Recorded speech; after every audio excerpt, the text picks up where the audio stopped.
서동주 그 새끼를 하나 죽이지 못해서 이 사달이 났잖아요. 서동주 상무 믿고 설치면 두 모자 목숨 쥐두새도 모르게 사라진다. 그런 위험한 물건이 있는데 원본을 없애지 못했다. 난 자네 아버지에 대해서 아주 잘 아는데. 서동주가 이제 본격적으로 복수를 시작했습니다. 염장선이 심어둔 사람들을 하나하나 잡으면서 곧바로 염장선 앞에 나타났죠. 이후에 어떻게 복수를 이어나갈지 정말 궁금한데요. 그리고 이번 9회에선 서동주의 과거, 추성현에 대한 떡밥도 많이 등장했습니다. 이번 영상에서 드라마 보물섬의 앞으로 전개될 내용을 예상해 보겠습니다. 구독과 알림 설정하고 보면 더 재미있습니다. 염장선이 심어둔 허일도, 관리자, 히트맨을 하나하나 처리하고 서동주는 곧바로 염장선 앞으로 갔습니다. 그리고 자기가 가지고 있는 카드로 염장선을 압도하는 모습이 정말 사이다 장면이었죠. 아직 못 보신 분들이 있으면 재방송이나 웨이브, 디즈니 플러스를 통해 다시 보시길 바랍니다. 서동주가 염장선 앞으로 가기까지의 과정부터 염장선 앞에서 호기로운 모습이 보물섬의 제2막을 여는 시작이 아닐까라는 느낌을 받았습니다. 사이다 장면이 나와서일까요? 서동주가 일반적인 복장이 아닌 정장을 입은 모습이 남자가 봐도 멋있다고 느껴졌습니다. 그리고 어쩌면 9회에서 제일 중요한 장면일지도 모를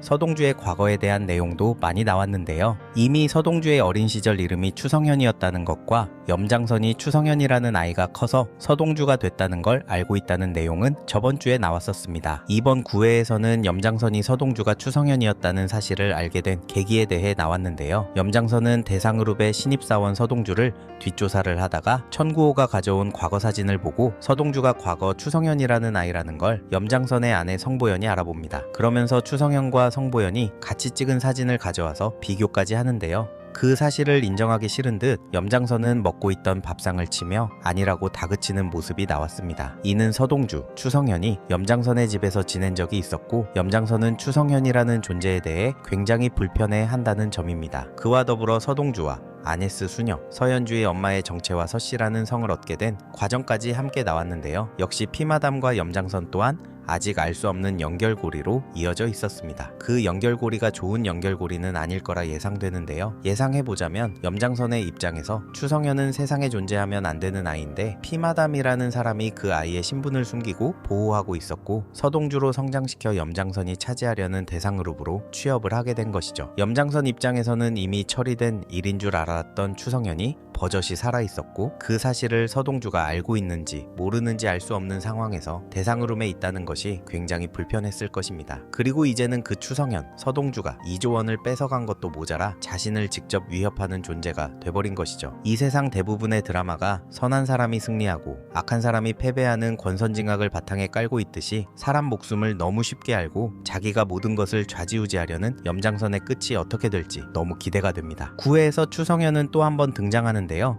바로 강성의 휴대폰 속 들어있는 과거 사진에서였는데요. 차덕희, 여순호, 강성, 허일도가 서 있었고 여순호가 추성현을 안고 있는 사진입니다. 강성과 여순호, 허일도, 차덕희는 학생 때부터 가깝게 지낸 친구들이었는데요. 여기서 차덕희와 여순호가 결혼을 하지만 여순호가 교통사고를 당하면서 차덕희는 허일도와 결혼을 하게 됩니다. 차덕희는 여순호가 내연녀와 함께 차를 타고 가다가 사고를 당한 것으로 기억하고 있지만 정황상 이 사고는 염장선과 허일도가 꾸민 사고일 가능성이 높습니다. 비자금 마련을 위해 말 잘 듣는 허일도가 대상그룹의 사위가 되어야 했으니까요. 이 사고에 사진 속 여순호가 안고 있는 추성현도 연관되어 있어 보이는데요. 그렇다면 추성현은 여순호의 아들인 것일까요? 그러기에는 걸리는 점이 많이 있습니다. 일단 성씨가 다르고 여순호의 아들이기 위해선 차덕희 사이에서 태어났어야 하지만 추성현이라는 이름을 듣고 난 차덕희의 반응을 보면 친아들이 아닐 가능성이 높습니다. 몇몇 분들은 허일도의 아들이라는 예상도 하시지만 서동주가 원래 추성현이라는 사실을 허일도가 알고 있다면 총을 쏘지 못했을 것 같아서 허일도도 서동주의 아빠가 아닐 것으로 예상합니다. 개인적으로는 서동주는 차강천의 아들이라고 생각하는데요. 시나몬 가루를 먹지 못하는 점이 닮아있고 추라는 성을 가진 인물이 없는 것으로 보아 차강천의 아들이라는 사실을 감추기 위해 차를 추로 바꿔서 이름을 지은 것이 아닐까라는 예상을 해봤습니다. 서동주 그 새끼를 하나 죽이지 못해서 이 사달이 났잖아요. 염장선이 분노를 폭발시켜 허일도에게 쏟아내고 있습니다. 서동주를 처리하라고 보낸 허일도가 실패하고 자신을 위협하러 서동주가 직접 찾아온 것에 대한 분노인 듯 한데요. 축하하기 위해 제일 좋은 양주까지 준비했던 염장선이 2조원까지 빼앗긴 상황에서 제일 만만한 허일도에게 분풀이를 하는 것이죠. 대산그룹을 제가 차지하면 어르신도 서장모와 굳이 같이 갈 이유가 없습니다. 그래서 허일도는 염장선을 달래봅니다. 서동주의 폭주를 막을 수 있는 방법은 허일도가 대상그룹을 차지하는 것밖에 없죠. 그런데 그 일은 쉽게 풀리지 않을 것 같습니다. 바로 지선우, 차선우 때문인데요. 치매 증상이 급속도로 진행된 차강천은 맨발로 동네를 돌아다니다가 길을 잃게 되는데, 길을 잃은 차강천을 집으로 데려다준 인물이 바로 지선우입니다. 그리고 지선우는 차강천의 혼외자, 아들인 것이죠. 자신의 아들 허태윤을 대상그룹의 주인으로 만들려는 허일도와 차덕희 눈에는 제일 거슬리는 인물입니다. 그래서 차덕희는 지선우의 엄마 지영수를 찾아갑니다. 서동주 상무 믿고 설치면 두 모자 목숨 쥐두새도 모르게 사라진다.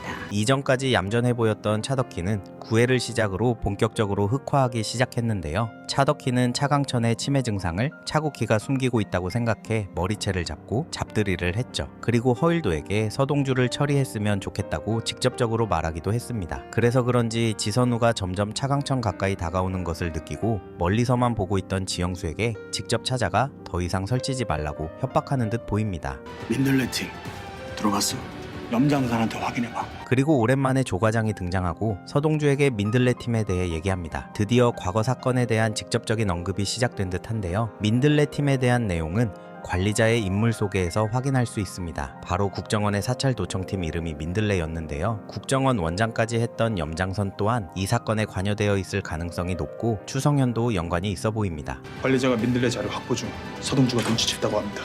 그런 위험한 물건이 있는데 원본을 없애지 못했다. 역시 과거 민들레 팀에 대한 자료는 관리자가 가지고 있는데요. 이 자료를 서동주가 가지려 하는 것으로 보입니다. 차강천의 말을 해석해보면 민들레 팀에 대한 자료는 삭제해야 했지만 관리자가 보관하고 있었고, 과거 사건을 해결하기 위해 서동주가 그 자료를 차지할 것으로 보입니다. 국정원장이었던 염장선은 민들레를 이용해서 자신의 계획을 실행했고 그 기록을 삭제하라고 지시했지만, 관리자는 훗날 자신을 보호하거나 염장선을 공격하기 위해 그 자료를 지우지 않고 보관하고 있었던 것이고, 서동주는 아빠와 과거 일에 대한 복수를 위해 관리자로 보관하고 있는 민들레 팀의 자료를 차지해야만 하는 상황이 아닐까 예상해봅니다. 난 자네 아버지에 대해서 아주 잘 아는데. 마지막 관리자의 말을 통해 국정원 민들레 팀이 서동주의 아빠에 대해 알고 있고, 서동주는 아빠에 대한 복수를 위해 지금까지 달려온 것으로 보입니다. 국정원 사찰도청팀 민들레가 서동주의 아빠를 알고 있다면 서동주의 아빠는 국정원의 주요 타깃이었다는 것이며, 국정원에서 관심 있게 볼 만한 사건이라면 여순호, 허일도, 강성이 과거 학생운동을 한 사이라는 것 뿐입니다. 여기서 허일도는 염장선에게 잡혀 동지들의 이름을 불었다는 사실도 포함되어 있는데요. 서동주의 아빠가 차강천이 아니라 이들 중 하나라는 것에 무게를 둘 수 있는 정보로 보입니다. 보물섬은 매 회차마다 새로운 정보들이 쏟아져서 항상 기대가 되는데요. 몇 시간 후 방영될 10회도 너무 기다려집니다. 재미있으셨다면 구독과 알림 설정 부탁드리며, 드라마 보물섬은 금요일 밤 10시, 토요일 밤 9시 50분에 SBS에서 보실 수 있습니다.